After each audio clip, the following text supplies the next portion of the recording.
Welcome back to another Q&A video. Post your questions down below and let's begin. Can teenagers build muscle and strength as fast as adults? I'm going to say no, but don't worry about it. At the end of the day, this is your age and you can't do anything about it other than wait, right? That said, you'll still make amazing gains. It's just that they might be a little bit slower. The linear progression might not work for as long, okay?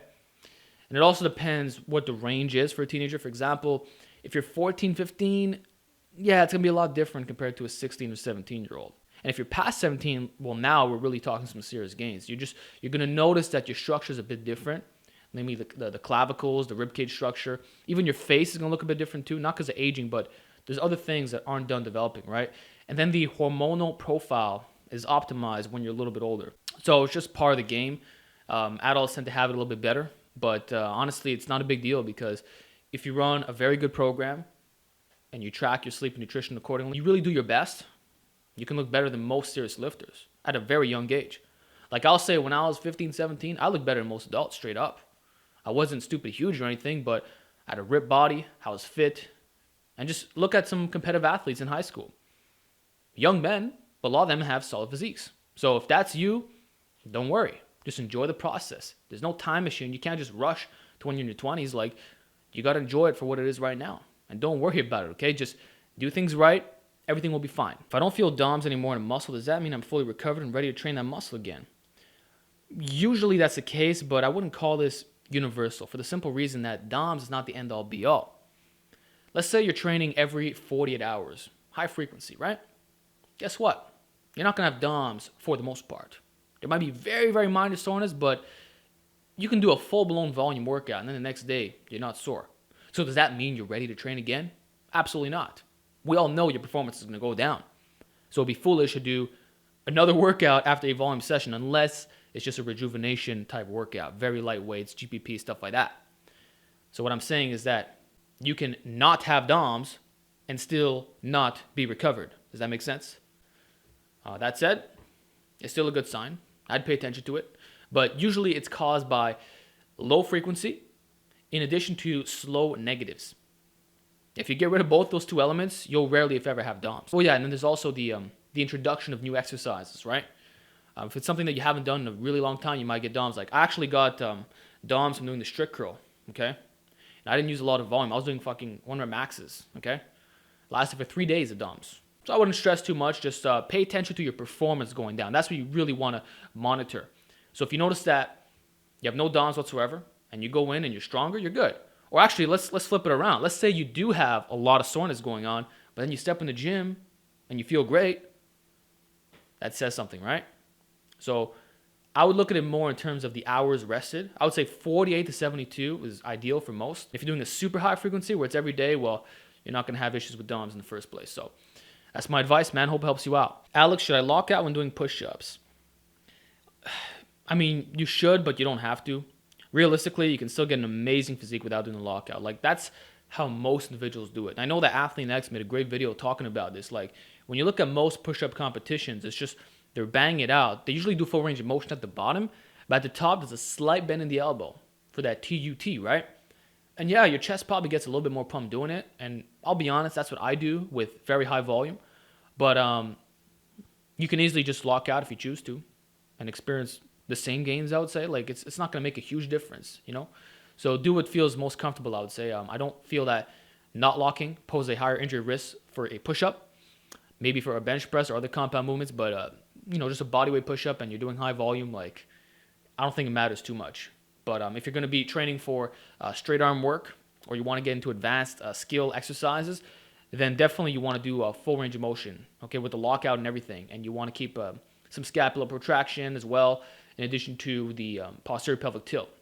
It's a little bit different if you're going for perfection, but honestly, perfection is not required for just building a lot of muscle and strength. And most calisthenics athletes just bang it out normally. Like, the form Nazis are very rare, I would say, in that world. They do exist, but honestly, it's not mandatory whatsoever. And I see the same thing in regards to dips, you know. Should you go, like, super deep? No, you don't. You can just go with the anthropometry. Like pull-ups, should your chest touch the freaking barbell? Like, a lot of these things about range of motion is arbitrary. And yeah, man, like, I wouldn't worry about it too much. Just do your freaking push-ups and you're fine. How did you get your 4-plate dip to a 5-plate dip? Well, the same methods that got me to a 3-plate dip. Actually, I built all of my weighted calisthenic strength with concurrent periodization, which is pretty freaking crazy. I didn't have to go to linear route for that. Well, except for linear progression, but that was a long time ago. So you can watch some of my older videos. You'll see exactly what I did. Basically, I used a lot of variations of the dip. So regular, close grip, pause, no pause, even using dip machine for a little bit of extra accessories, right? And then I would also mix in volume and intensity parameters. So I would often do 1 rep maxes on dips, a lot of 3 sets of 3, a lot of 3x5, a shitload of 5x5. I found that worked exceptionally well for me. 3 sets of 10, 4 sets of 12, 5x10, even dynamic effort, 10 sets of 3. I basically did it all, bro. So you do all the variations of the dip, always difficult, all right? Even slingshot dip, by the way, very good on spraying the shoulders. And then you just have your volume and intensity day, and you rotate it. Ring dips, like, there's a lot of stuff you could do. Even just general calisthenics will get you stronger in this regard, okay? That said, I never did exclusively dips. Like, if I was dipping, I would do maybe an overhead press or bench press to complement it. And, of course, I would do my isolation exercises. But nonetheless, that's how I did it, man. It was very simple, not difficult to do. Oh, yeah, back off sets, a lot of those, okay? And that's all there is to it, man. Like, it's not difficult when you actually choose to specialize and you periodize appropriately. So I hope that helps you out, man. Thoughts on squatting every day? A lot of guys do that with tremendous success. I mean, try it out. If you can handle it, if you can recover just fine, I think you'll make a shitload of gains. But it's not something I'd recommend you do year round. But yeah, it's time tested. What do you want me to say? Look at a lot of Bulgarian light routines. In fact, I would say it's better to squat every day than deadlift every day, because I think the injury risk is far less with a barbell back squat. But you could even do it the front squat style. That works too. Whereas conventional pulls from the ground every day, I think it's an injury waiting to happen, just to be honest with you. But that's why people who tend to use Bulgarian routines, if they're going to pull every day, they will go at 90% max for conventionals, or they'll switch up the variation to maybe a high handle trap bar or behind the back deadlift, something that's a little bit less stressful on the lower back. You really have to factor that in. I think a lot of guys are being reckless with their lower backs. They're not doing isolation work, lower back and abs, which I feel is very important. And they're not taking advantage of special exercises that can actually benefit them, or using other variations that are very safe, like block pulls, if you ask me. So that's just another side topic. But yeah, you can squat every day, bro. Try it out. Could I do the light, medium, heavy setup like you have in your novice intermediate program, but use it across the board for all lifts? Squat, overhead press, deadlift, row, bench in that order. Thanks, man. Yeah, that's pretty much how it's done. Like, I'm not sure what your question is. Like, you're talking percentages here, right?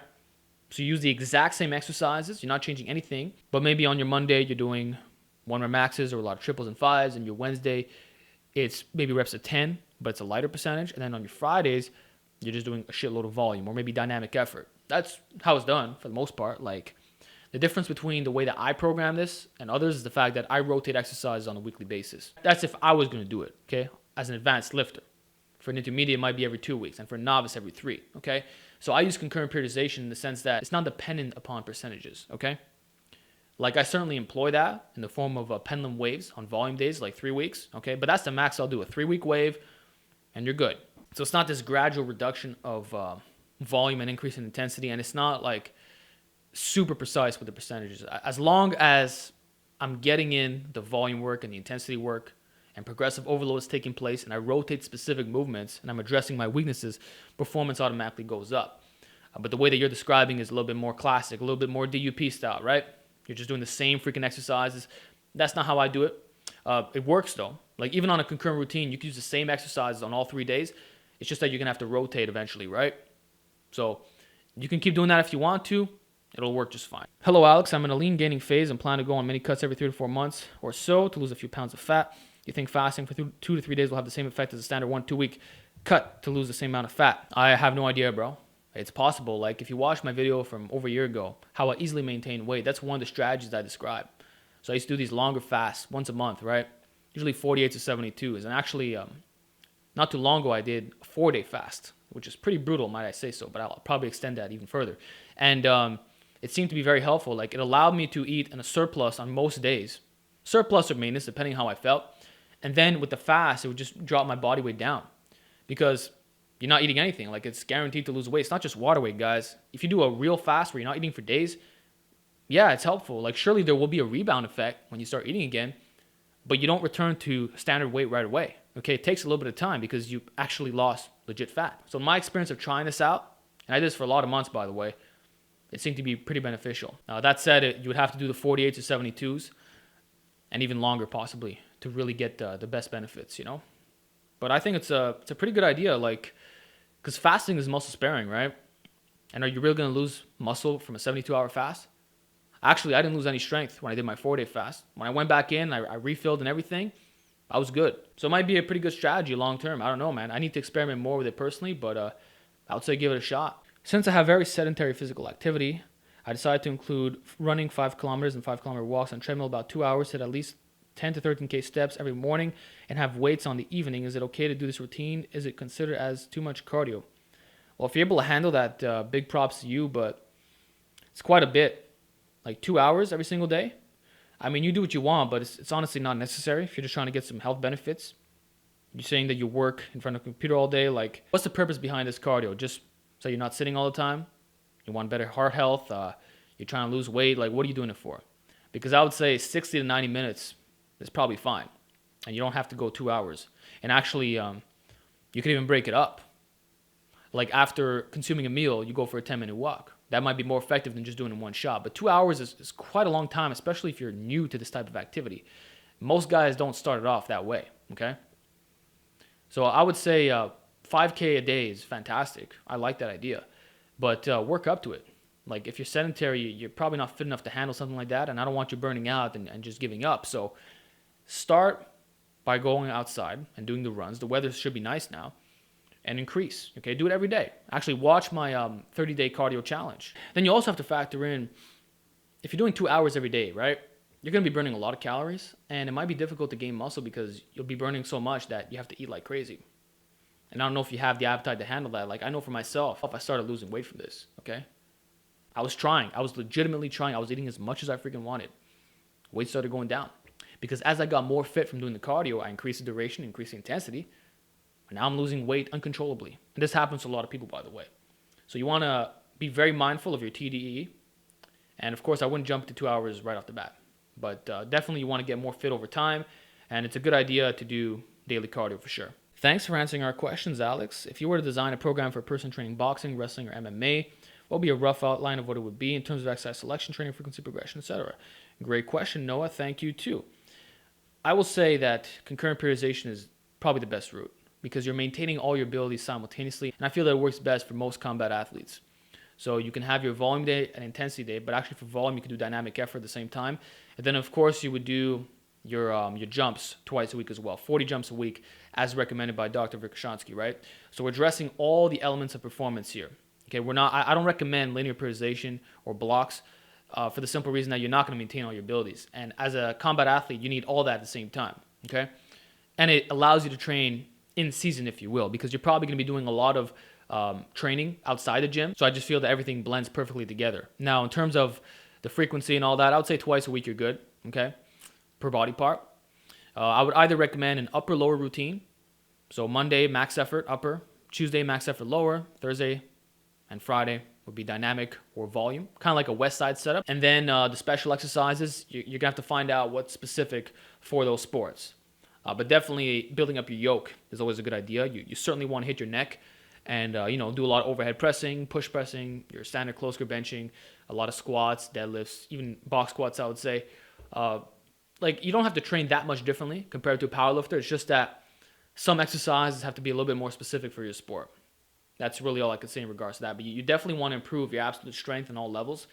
And you want a combination of volume and intensity for sure. Okay, and then GPP, maybe it's a good idea to do a little bit of that stuff like sled pulls, but you should get pretty conditioned from those workouts, okay? But I would say, man, upper-lower routine, West Side style, or you do full body twice a week naturally enhanced, which would also be very effective because now 2 weight training sessions, right? So that frees up your schedule. You got another 5 days. And this is the way that's going to least affect your recovery, in my opinion. So you can give that a shot as well. So hope it helps you out, man. Hey, Alex, can you be bear mode and still have really defined arms? Yeah, that's definitely possible. It'll depend on 2 factors. What body fat percentage you're rocking and how good your genetics are for just being veiny and stuff like that. Like for me, when I'm bear mode, I don't have any veins in the arms. Like you just can't see it.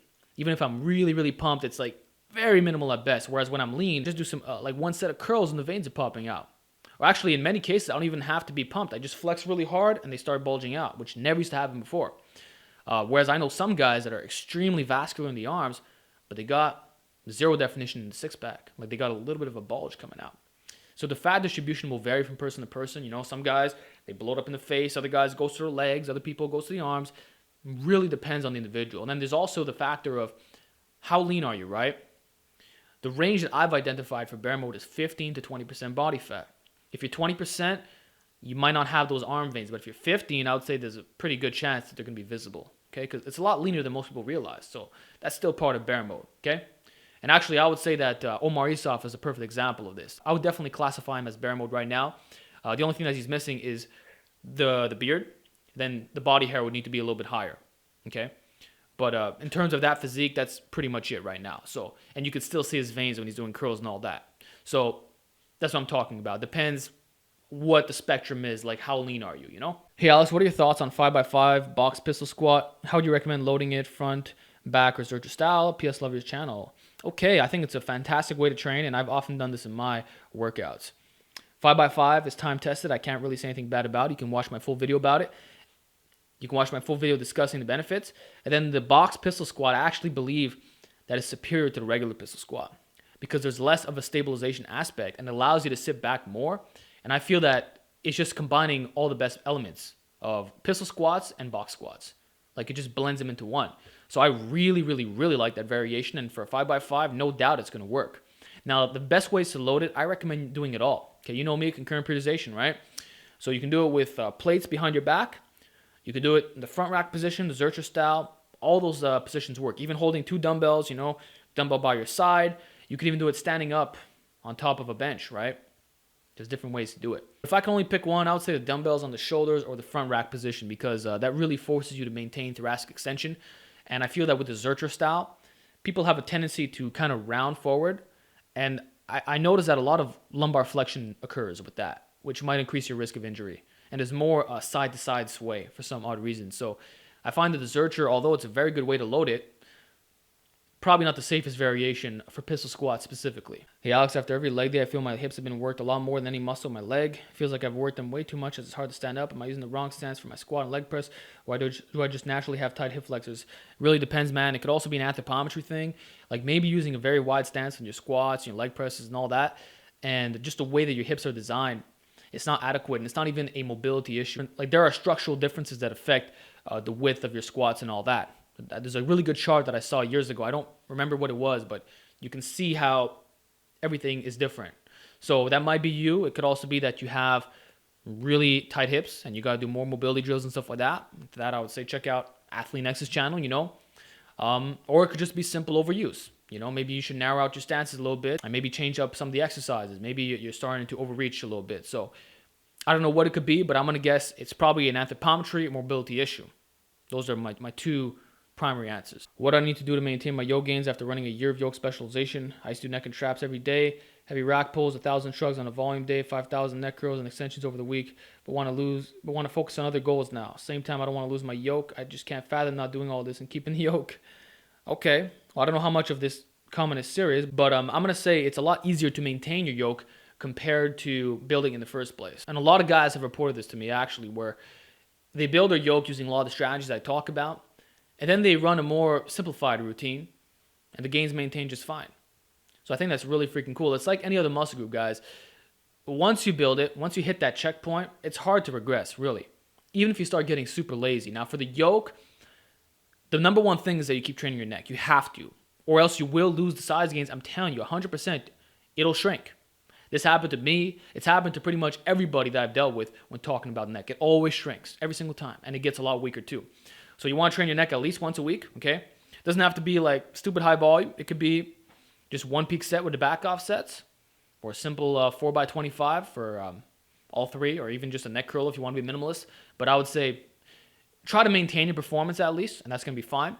And then for the traps, throw in a rack pull at least once a week, or throw in a power shrug at least once a week, okay? In truth, if you want to maintain, you don't need a lot of frequency. You just have to make sure that your strength isn't going down too much. Okay, and even if it does go down, like you're still gonna have a lot of the size gains. Like there are some people online who used to have very strong squats and deadlifts, right? But then for whatever reason they got injured and they went backwards, right? But you don't see a tremendous loss in size. Like they look almost the same as they did when they were at peak performance. Maybe a little bit smaller, but it's not significant. And I would say a good example for this is Jeff Nippert, actually. Still has massive legs. I don't really see his back suffering too much. Like, his squats and deads are not where they used to be, but he looks fantastic. So this is very common stuff, and it's a lot easier to maintain what you've built. So if you're actually doing this routine of the 5,000 neck rows, I don't think you're actually doing that, but whatever the fuck you did, right? You no longer have to train that intensely if you're just trying to maintain. That's just real talk. It's a lot easier to keep what you have. And this is not exclusive to yoke training. It applies to every other muscle group. What are your views on bamboo bar, aka hanging weights, bench press? I really like that exercise, man. And you've seen me do it in my training before. I've done it with the barbell bench press, the overhead press, even extensions, also known as the mat winning extension. I just find that it aids in injury prevention. Like, you just feel so good after doing it. So after a heavy bench workout, throw it in, man. Do some higher reps. Like, it's hard stuff. And you can actually try going heavy on it too. I think the max I did was like 185 for 5 reps. Yo, that's like super unstable. That said, I know that Louis Simmons says the strongest lifters are the most stable. And that makes a lot of sense. Check out Burley Hawk. He did over 300 on this exercise. So this is what I like, man. I like maximized programming. I like movements like this that build your strength and size while doing it in a safe fashion. Like, you know, I resonate with it, man, for sure. Is pinch plate flipping actually good for grip? Or is it like a muscle up, takes strength to do, but isn't effective? No, it's actually pretty good, but it's not my primary way of building up the grip. You are going to be limited in the loading capacity, and ultimately I feel that regular plate pinches are superior, just straight up. It's a lot more specific, and you don't have to worry about the timing of it all, and it just makes more sense, regular plate pinching. But there's nothing gimmicky about this exercise. Brian Shaw, you've seen Brian Shaw do it. A lot of old school strongmen swore by this exercise, in addition to other tossing lifts, you know, with the hex dumbbell, or even there's one that I read a long time ago. You grab a dumbbell and you throw it from one arm to the next, but you keep your arm completely bent. It's a secret exercise that guys don't know about, but it'll blow you up for sure.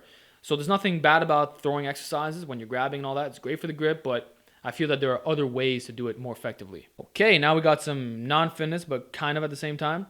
If I shave my head and go bald, will it increase overall strength and aesthetics? #NotBald. Yeah, man. If you go bald, you're going to look way more yoked, straight up. Because the hair that protrudes out of your head makes your neck look smaller. And when it's going upwards, like, it just creates that lengthening effect, which might be good for leanness, but it takes away from your neck and traps. The ideal setup is to be completely bald, right? And have a little bit of a beard going on. Not too long, or else that covers the neck.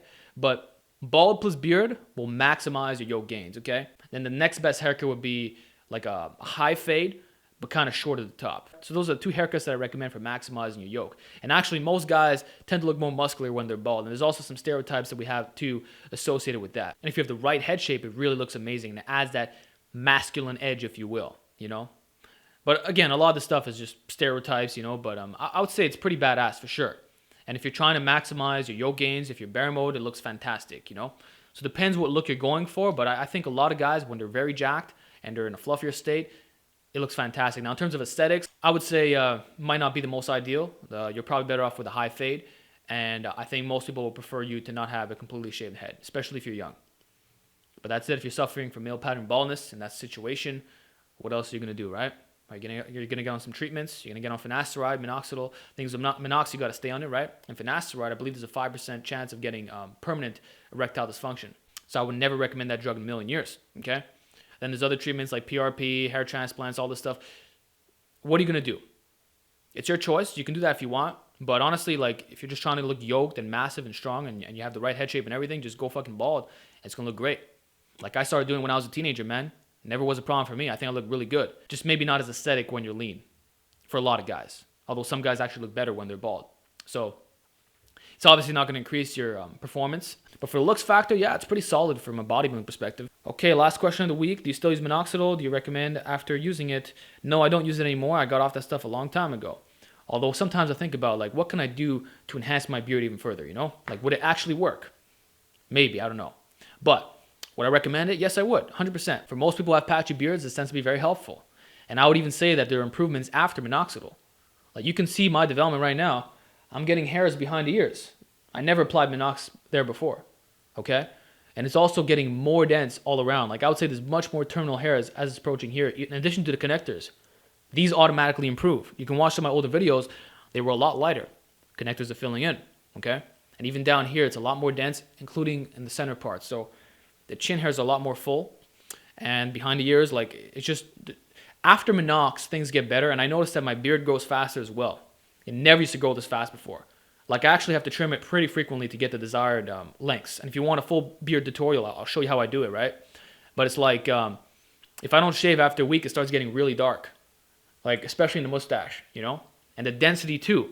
Like, I go against the grain with a 3mm, and it still looks pretty dense, you know what I'm saying? So I would definitely recommend it, guys, 100%. If you're someone who had a patchy beard, like, this will kickstart it. It's basically a time machine, and it brings you to what you would look like when you're a little bit older.